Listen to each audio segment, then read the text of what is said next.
This is Fresno Flats print shop. This was really not in Fresno Flats. What it is it's a reproduction of a very typical print shop of the era, around the late 1800s, early 1900s. We know that there were print shops in the area. We don't know exactly where, but we do know that they all had the same kind of equipment. Why? Because this is what every print shop had. It's the same kind of equipment, at least the small print shops. A lot of towns were not big enough to have their own print shops, but they still needed printing done. Be it business cards or bills, heads, or something like that. This is a picture, a reproduction of a picture, of what are called tramp printers. These are printers that tramped around the country with their machinery in the back of a wagon. They would stop, in this case under a tree, set up their press. There's a platen press just like we have over there, probably the same brand in fact. And they would print, do the printing that the people needed in the area, and then move along to the next town and do the printing there. They're called tramp printers or itinerant printers.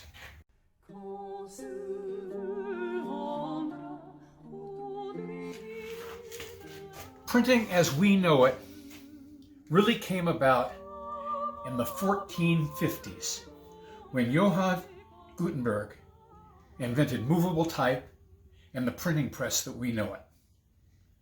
Before that time, if you wanted to print, you'd take a block of wood and carve out whatever it is you wanted to print. And from that block, you could print. Well, there's a couple of things wrong with that. First, the block of wood would not withstand a lot of printing because wood deteriorates under pressure.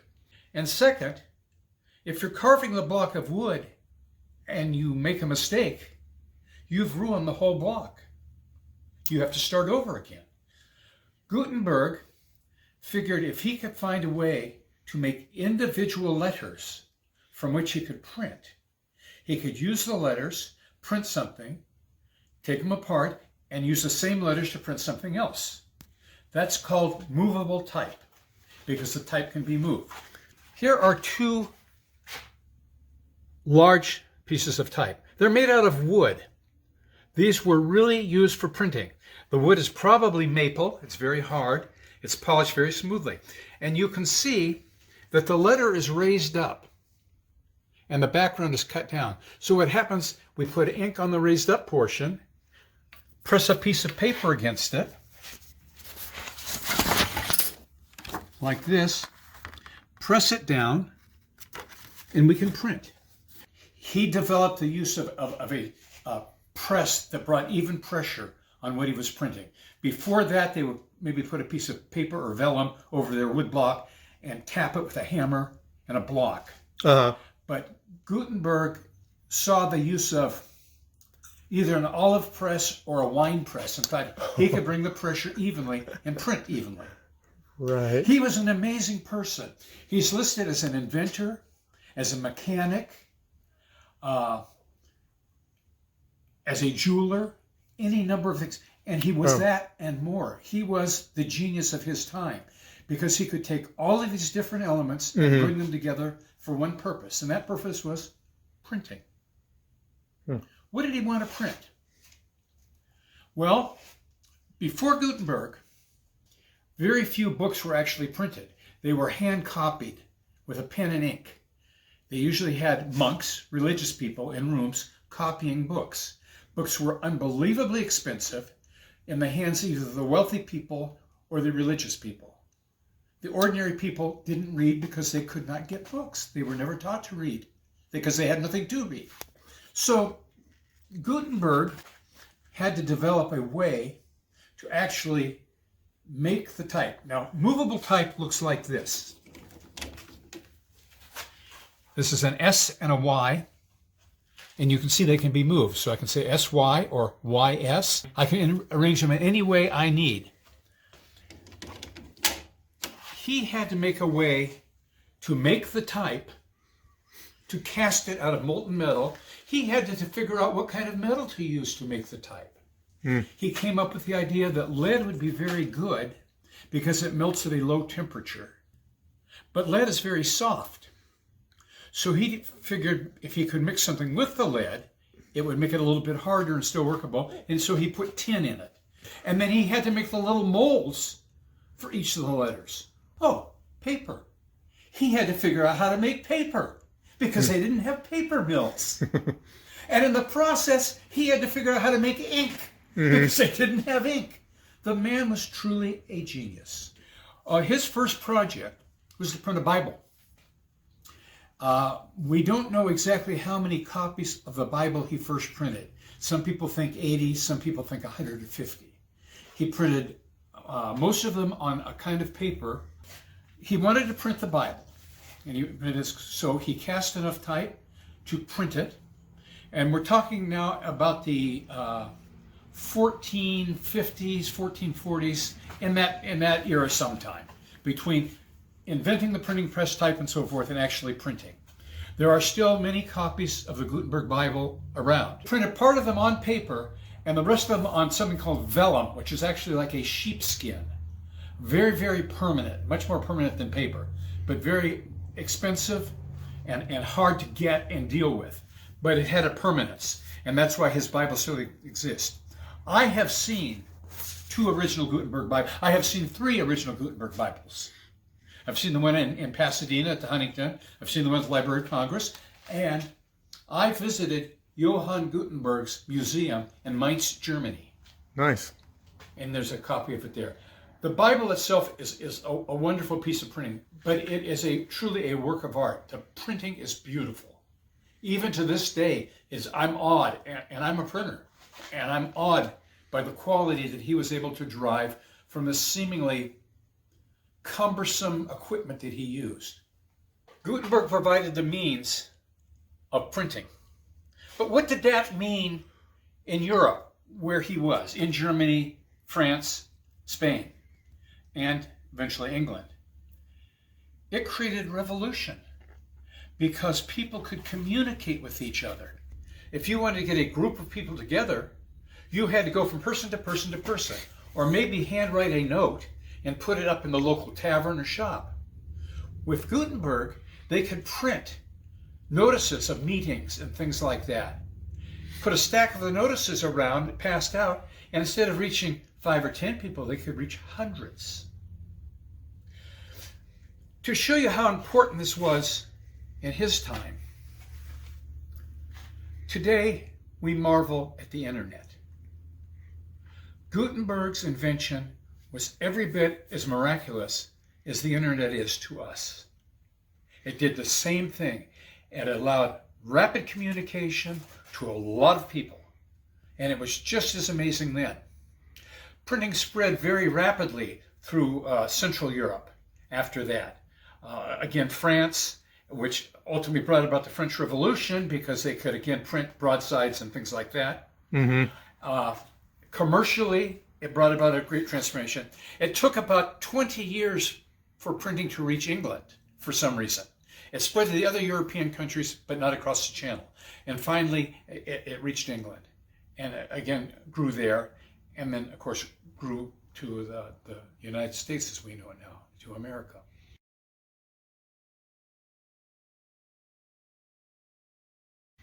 Now, we have to be able to set the type. Over here I have what are called cases of type. They are drawers that have all kinds of hand-set type in them. Each drawer has a different style and size of type. So we literally have probably 40 or 50 different styles and kinds of type that we can use. Now it's very interesting. If you can imagine trying to produce a newspaper using hand-set type, can you imagine taking one letter at a time, each line, and doing it? An unbelievably laborious process, which is the reason why newspapers were very small back then. They couldn't set enough type in one day to produce a large newspaper. Newspapers are typically 4 or 6 pages, even in the major cities. How did they do it? Well, they had literally scores of typesetters setting the type for that production. So they had these cases of type. And what they would do is the typesetter would come up, he would take and he would pull out a case like this, and then they had the capital letters and the small letters in separate cases, just so they could have enough type. So he put the capital letters up here, worked out of the small letters down here. The capital letters up here are called uppercase letters because the case is above the lowercase letters. Now, if you look on a computer keyboard, you can still see UC and LC, uppercase and lowercase. We still maintain that bit of our history even in today's computer world. But alas, tablets don't have that. All they have are little arrows showing you uppercase and lowercase. So we're losing the battle on that one too, but we're fighting all the way. So we take our type, bring it over here, and we arrange it. This is called a form. It is arrangement of the type arranged the way we want. This happens to be the type for a bookmark. This form fits into this press and lets me print from it. So this press is called a platen press because it has a plate, a platen, which presses against the type and presses the paper against the type. Now how this works, and I'll put the type in it. This one's motorized, but it's also foot powered if we wanted to. These rubber rollers pick up ink off of this plate. Printing ink is the consistency of toothpaste. It's gooey and sticky. It has to be that way to stick to the type. So I have the type here in this frame. It's called a chase. And we put it in the press like so.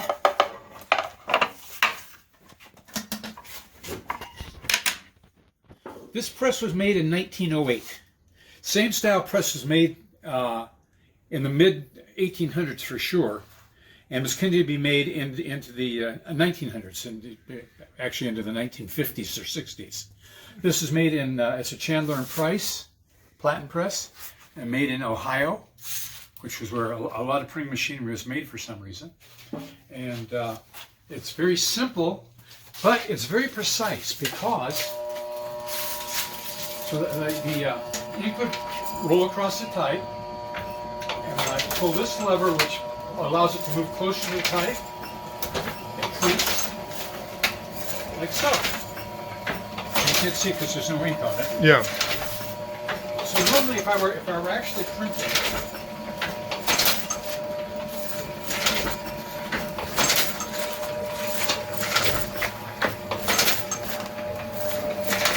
I go like this.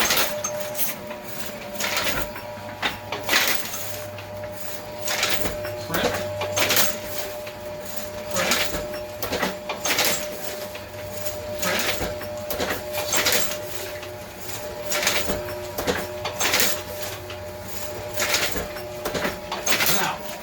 I point out to everybody that comes through is this is potentially very dangerous. Yeah. My hand is going in the middle of a piece of moving machinery. Right. You saw how fast I was printing. A good press operator printing cards or tickets like this could print 3,000 an hour. And I used to be able to do that. Can't do that anymore. But I can certainly go at a very comfortable 1,200 an hour pace. And it's just, you get a rhythm of it. And it's you actually don't pay attention, but you do pay attention because there's always a safety issue going on. Mm-hmm. And so that's how we print. We also have a paper cutter because paper does not come necessarily in the size you want it. I can put the paper in the cutter like this, spin this wheel, and it puts a clamp down on the paper. And then I pull this lever down, and a very sharp blade comes down right through the paper.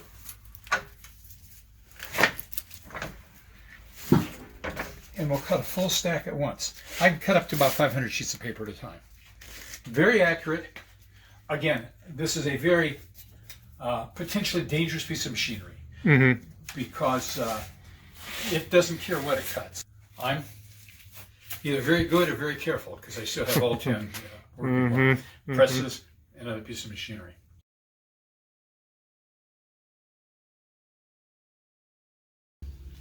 Okay, so obviously typesetting was very laborious, particularly on newspapers. In 1880, a man by the name of Ottmar Mergenthaler,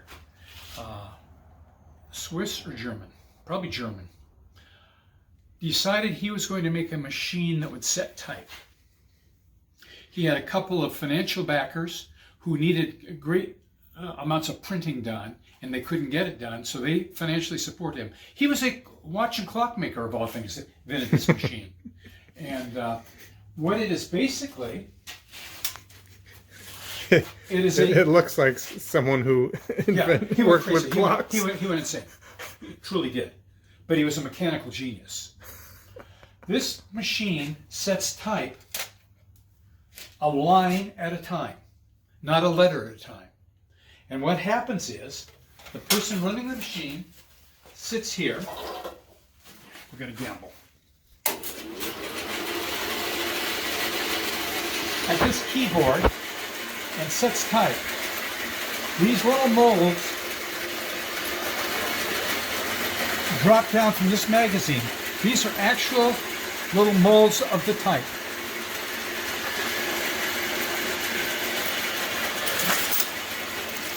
There's the little letters coming down. So I would sit here and I could type like this.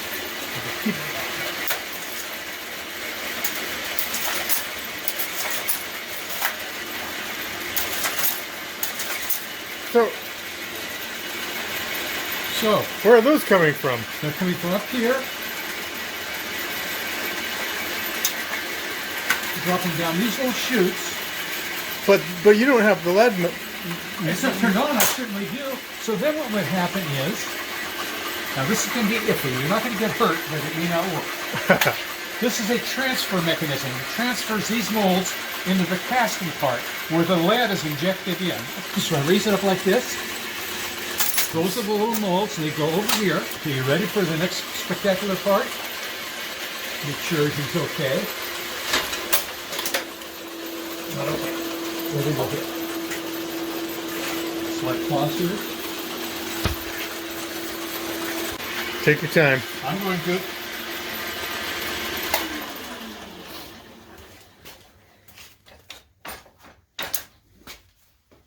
My God, this is so involved.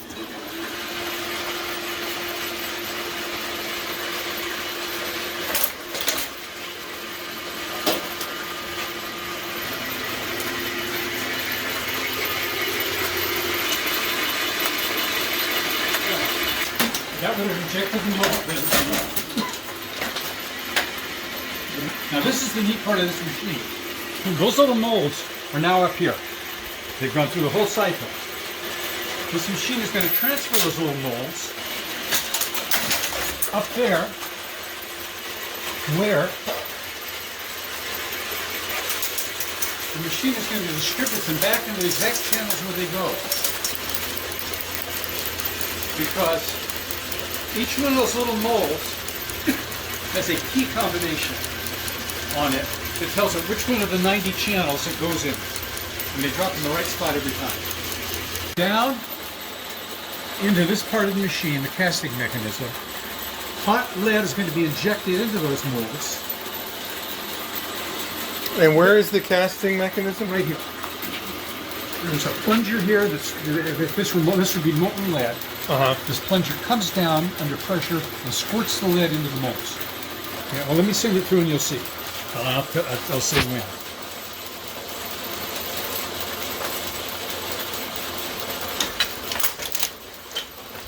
Cast.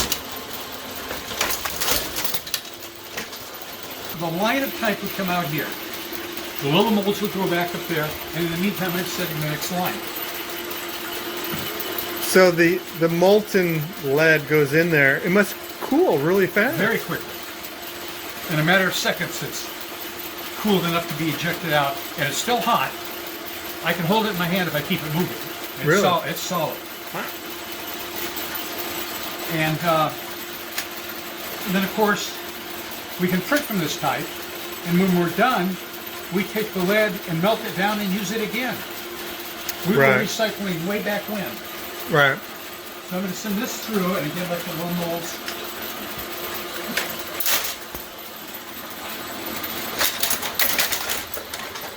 Now, go back around and look up.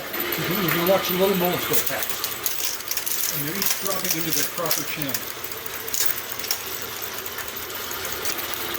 And each mold is an individual letter. Each mold is an individual letter, and I don't know whether you get a shot of it to show it, but there's little, like, notches on the top of this.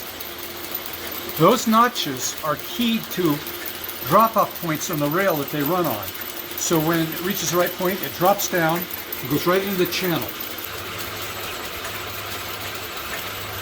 For the fonts, you have to organize the molds in the font In the magazine? magazine.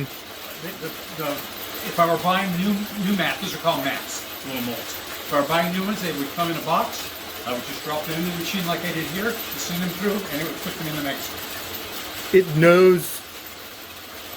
The letter E has the same key coding on every machine. So each mat is keyed Uh-huh.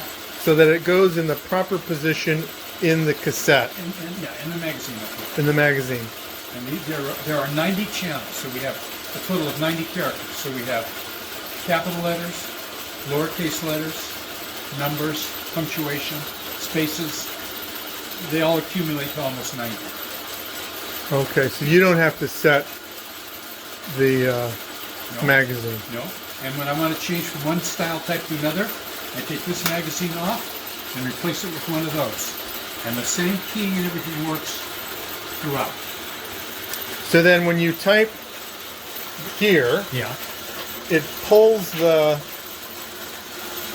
type out of the magazine. Yeah, It so allows it to drop out. So I'll do it.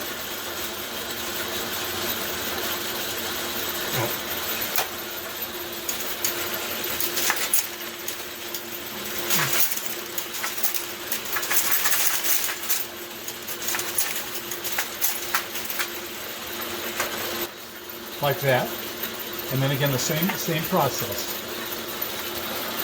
It goes up here. It's transferred into the casting portion of the machine. Come on, you can get over there. So you cycle down.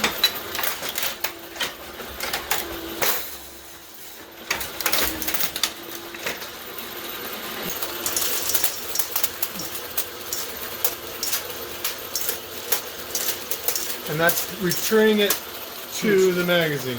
Yeah, into the right channel on the magazine. And then how late do you think these were in use? These were in use until 1960s. Newspapers. Newspapers started getting rid of them. Late 60s, early 70s. You could get one for nothing.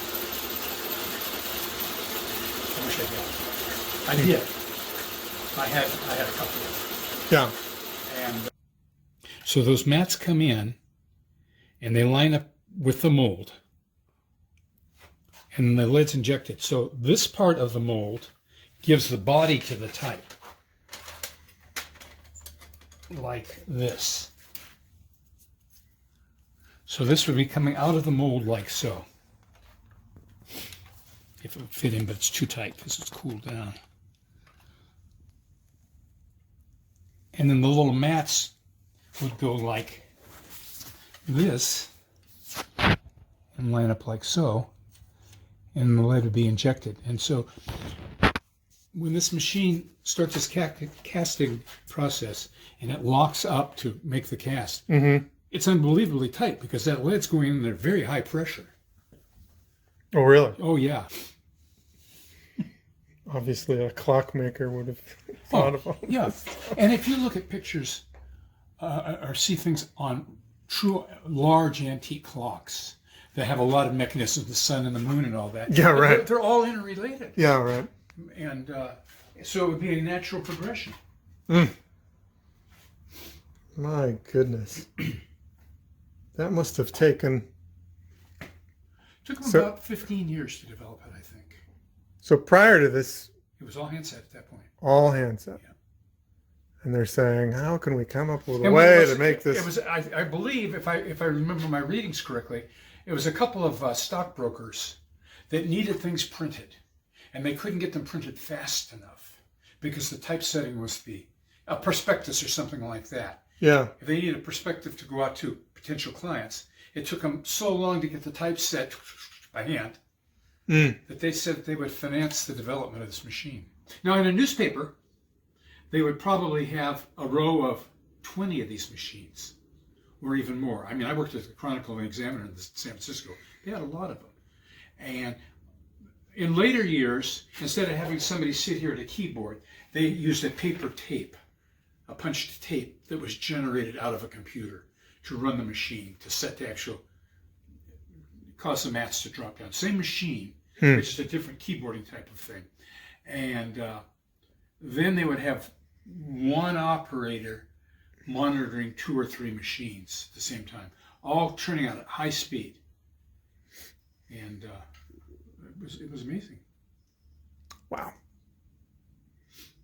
And the rest, as they say, is history.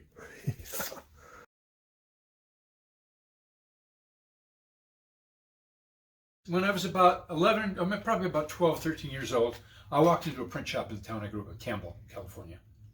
Much like this, although we had a couple of offset presses. So you were a printer. I was a printer. For most of your life. For most of my life, okay. in one form or another. And what happened is I walked into a shop like this in Campbell, and to sweep the floor and that kind of thing. It's a typical kid's story growing up in a smaller town. Uh-huh. And then they handed me a galley, a tray of mixed up type, and they said, "Kids, sort this out." So I sorted it out and learned how the little trays or the cases work.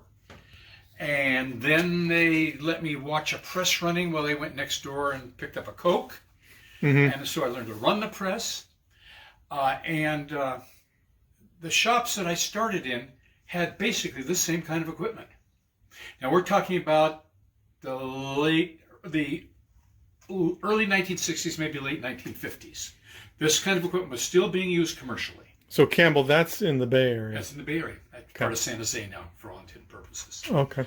And then I went on to manage a shop in Palo Alto, same kind of equipment, smaller shop. And then I went to work for the newspapers. And that's where I learned the linotype machine and that sort of thing.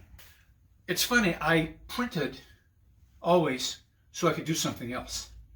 I printed in high school, so I had money to go on dates and have a car. I printed so I could go to college, got through college, and then I went to work doing other things, but I always liked printing. One day I woke up and said, you know, you really like printing. And so I followed that as a career, and then ultimately I went to work, of all things, for a winery in Sonoma County that had a large print shop, and I managed that. I had 80 employees and a lot of presses. Wow. And then from that, I opened my own wine label printing business, which was just the main part of my life's work. And we were the largest small wine label printer. That is, we would print orders up to 200,000 labels. And I saw an article in the paper one day about this print shop at Fresno Flats, and I said, I know that equipment. This equipment was assembled by a man by the name of Carl Metzler. He was a retired linotype machinist out of the newspapers in Southern California. He loved the equipment, and he was able to gather and get some of his equipment donated, and they got more. And he kind of set it up. But time took its toll on poor Carl, and he had to pull away from this.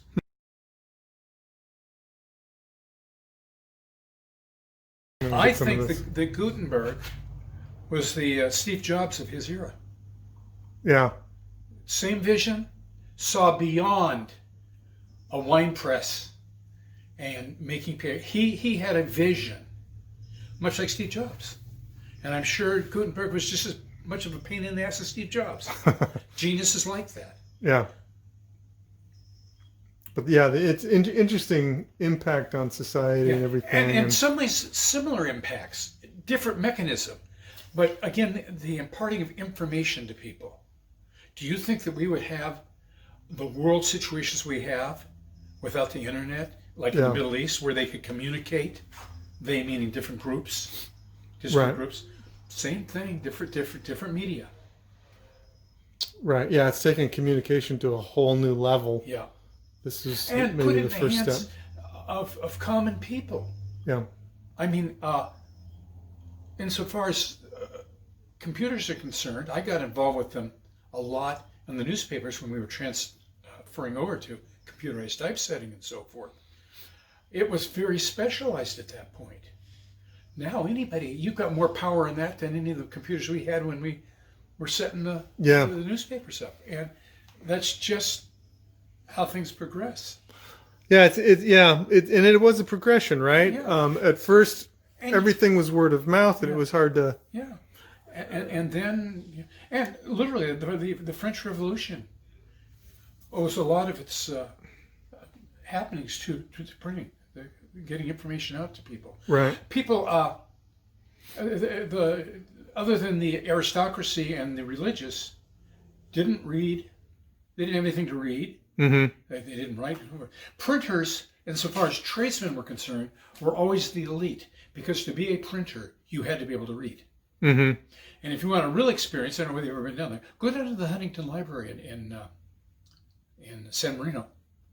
Of course, the collection of books is unbelievable. Everything from Chaucer's original edition, but just what's there, and you can see the progression and the changes. The minute people got information in their hands, it brought about revolution and change. Yeah. The Reformation is a prime example of that.